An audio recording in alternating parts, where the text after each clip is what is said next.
Hey everyone, this is Mike from Mike's Do It Yourself. Today I want to show you how to put in a barn door or a sliding door. And you're going to need a kit. This is a 6.5 foot kit.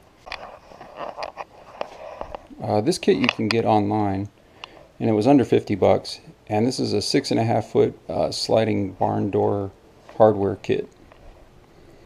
Now it doesn't come with the barn door. What I'm going to use is a closet door. And as you can see, these are all the pieces here. There's two rails.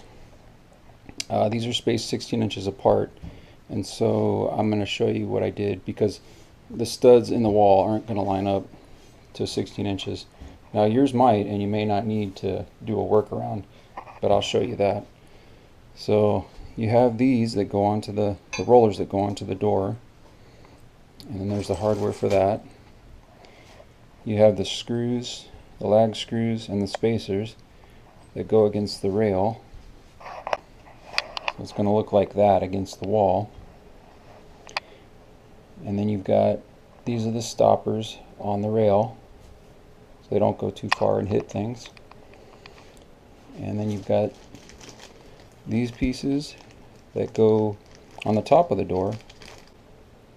Now you have this piece that you can carve out a niche in your door, and this will slide into that niche to keep it straight.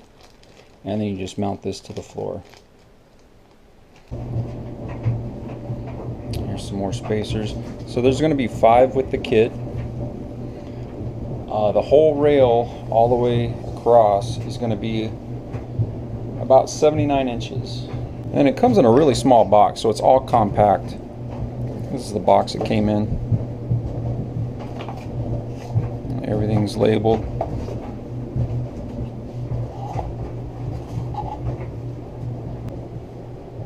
But let me show you what I'm going to use here for tools. Got a 1/2 inch socket, 5/8 socket, measuring tape, screwdriver, Phillips head. I wanted to show you today how to do some different styles of stud finders, how to operate them. There's this one. You'll need a level, you'll need some pencils or a pencil, a drill, some drill bits. Now the studs in your wall may not be 16 inches apart, so I'll show you how to work around that. What you could do is measure the spot where your studs are at in the wall and then drill holes. Say if they line up here, here, and then here, you could do it that way, but I'll show you. I've got a different way that I've worked around it. Now it's a good idea to have a ladder also. Now what I did, I went ahead and got a 1x2 and I drilled holes in the wall where the studs are at, and you can see I marked them here, here, here, and here. But then when I put the rail up, the holes are here, here, here, there, and there. So you can see, turning the rail upside down, it didn't help any. They line up the same way. So the issue is these are about 18 inches apart, and I think this one is 18 inches apart between from here to here, and then from here to here, those are 18 inches apart. But once you get back over here, this is about 16 inches apart, and then from here to the end of the wall, that is about 16 inches apart. So as you can see from the rail, this hole, and then when the pieces are together, this hole, and then this hole, they're all 16 inches apart.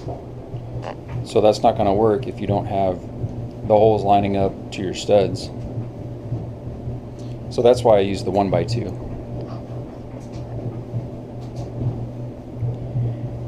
And then when I put the 1x2s in, I went ahead and used shorter screws, like lag screws, like this, but maybe about an inch shorter. And that's what I used to put into the studs. Now these are going to be fine to go into the 1x2 because you've got that spacer that goes against the wall. Well, it's going to go like that against the wall. And so you'll have enough threads on there to hold on to that 1x2.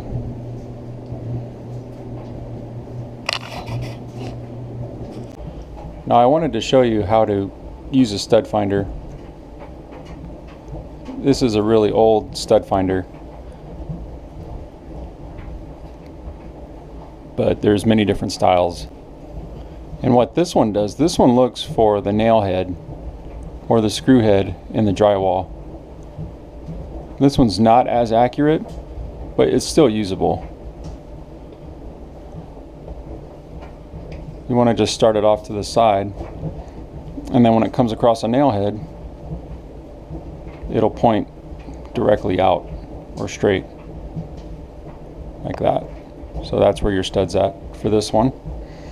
They do have stud finders that find the edges of the studs.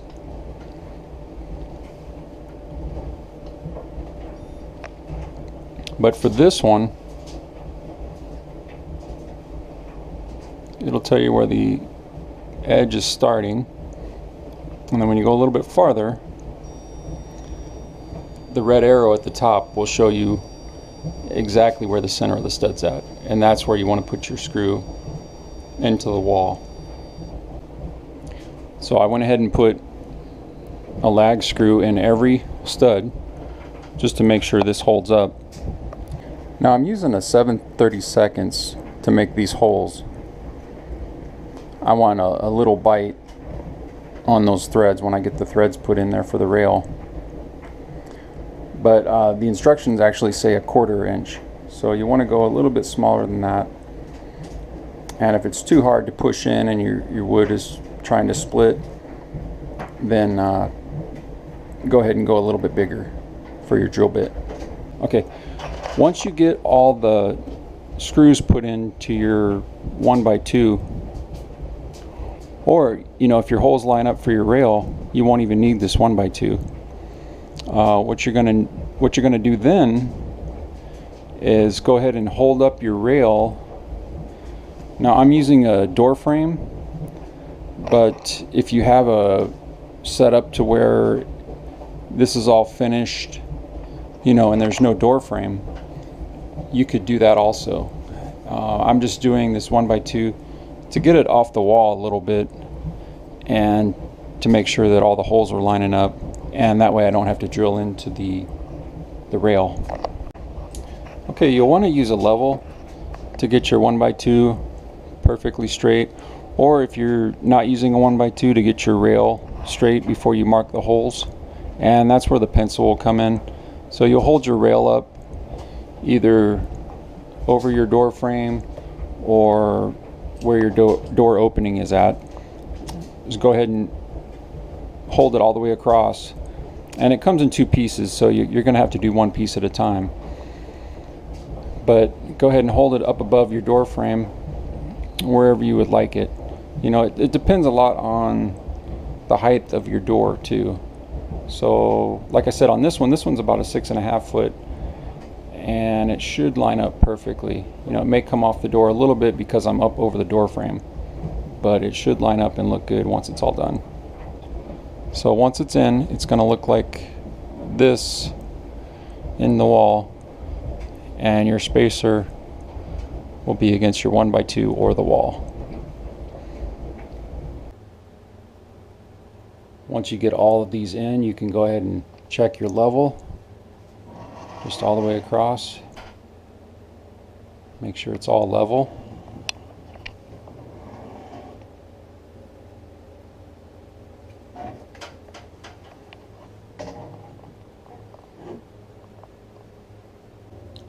Now this is how it looks from the top.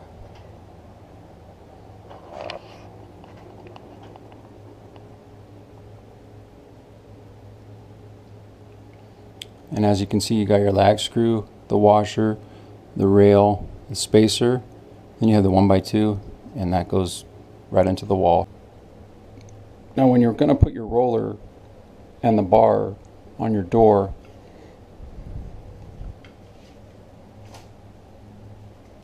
you want to go ahead and measure 4 inches from the end of the door, and then make a mark.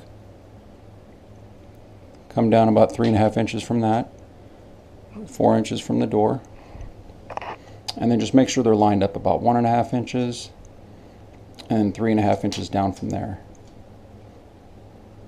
And then just make a mark. So you should have an intersection mark here and an intersection mark here. And then what I did was put a level against this bar and lined it up with the top and the bottom, and then I went ahead and made a circle, and that'll give you 2 spots to drill holes. And this is a 5/16 hole that you want to drill. Now once you drill the 5/16 hole, if it's not big enough, you may need to bore it out a little bit more, which is what I had to do. And then this kit comes with an extra nut and then a cap with threads in it, so you can go ahead and, if your door is thinner, you can go ahead and use this and tighten it up, use the nut, and then you can put the cap on afterwards.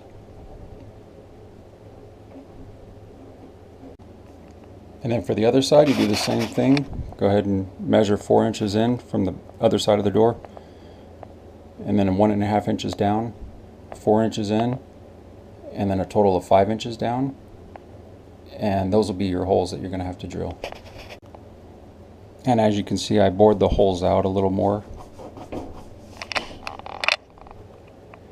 And then you want the bolt on the other side, the bolt head.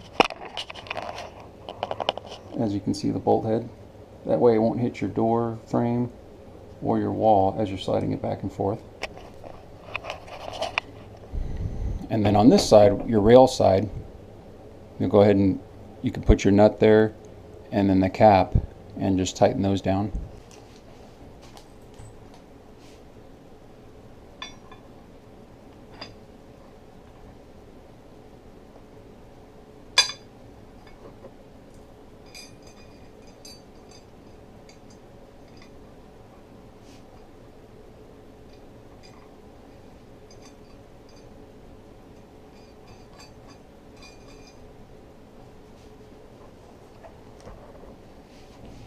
Tighten that down.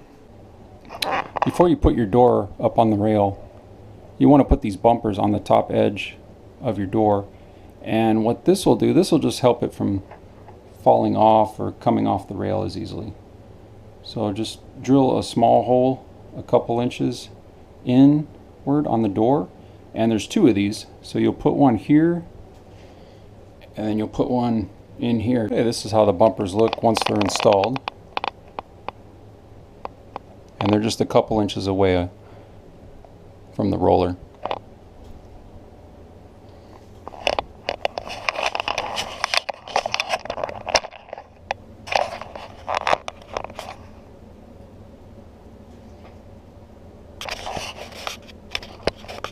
Go ahead and put it on the rail and see how it works.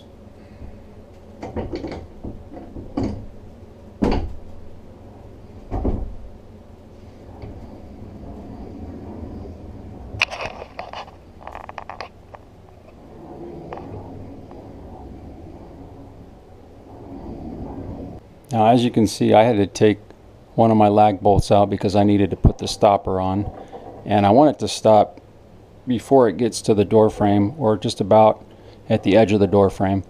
So you can see the way these are constructed, you can't just slip them over your rail once you have your rail installed. So you want to go ahead and put these on ahead of time, or just keep that in mind when you're installing your rail as to where you want your stopper to go. Now I'm going to have to take the other side off and do the same thing, so just keep that in mind. Now you can see what the stopper looks like installed. It's just hitting the bar for the roller, and you go ahead and just tighten up the screws here, and then it tightens it up against the track.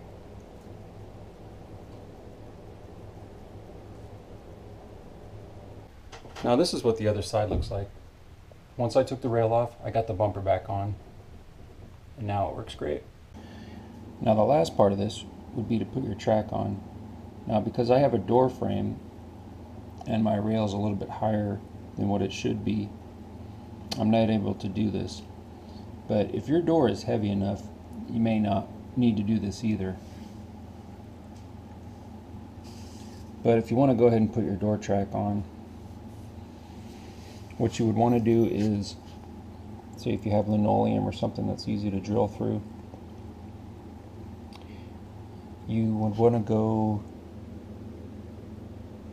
right in the center of your door here and have about a 3/8 gap from the ground to the bottom of your door.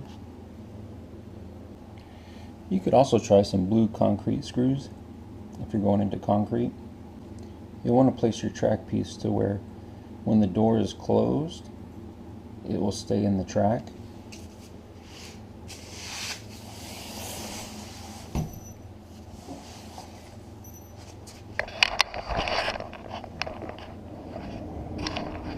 So when your door is all the way closed,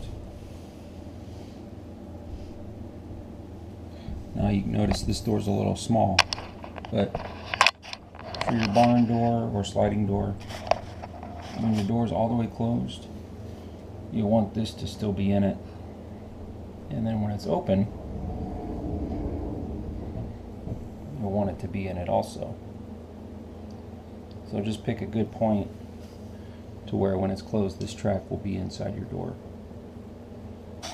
To cut a space in your door, you can use a circular saw or a hand saw and just cut a slot in the middle of your door all the way down, and you'll want it maybe 1/4 of an inch to 3/8 of an inch, depending on your spacing from the floor to the bottom of your door. And there are all different kinds of handles that you can use. I like the handle that came with the closet door. That way it doesn't stick out, it won't hit anything. But like I said, there are many types and many sizes of handles that you can put on your door to open and close it. You'll just want to do something like this to where it meets up with your arch or your door frame. That way it won't rub or hit on anything. But on the outside of it, you could definitely put a pull type of handle, you know, a 2 or 3, maybe 4-inch handle here, as long as it's not going to be hitting something when you pull it back. Well, this has been Mike from Mike's Do It Yourself. Thanks for watching, and good luck on your next home or automotive project.